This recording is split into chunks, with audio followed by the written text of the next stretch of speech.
ধরনের পরিবারের উপর থেকে আল্লাহর রহমত উঠিয়ে নেন আল্লাহ রাব্বুল আলামিন। ওই তিন ধরনের পরিবারে যতই তারা বিভিন্ন নামাজ পড়ুক, আমল করুক, তাদের পরিবারের উপর আল্লাহ রাব্বুল আলামিনের রহমত নাজির হয় না। খুব গুরুত্বপূর্ণ একটি বিষয় যেটা হরহামেশাই আমাদের পরিবার ব্যবস্থাগুলোতে হচ্ছে।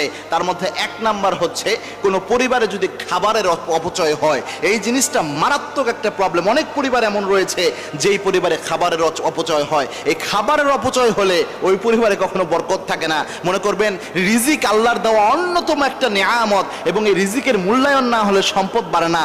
এবং যত মানুষকে আল্লাহ রাব্বুল আলামিন এই পৃথিবীতে রিজিক বেশি দিয়েছেন, ম্যাক্সিমামের আমল নামায় আমল ছিল, তারা রিজিকের মূল্যায়ন করে।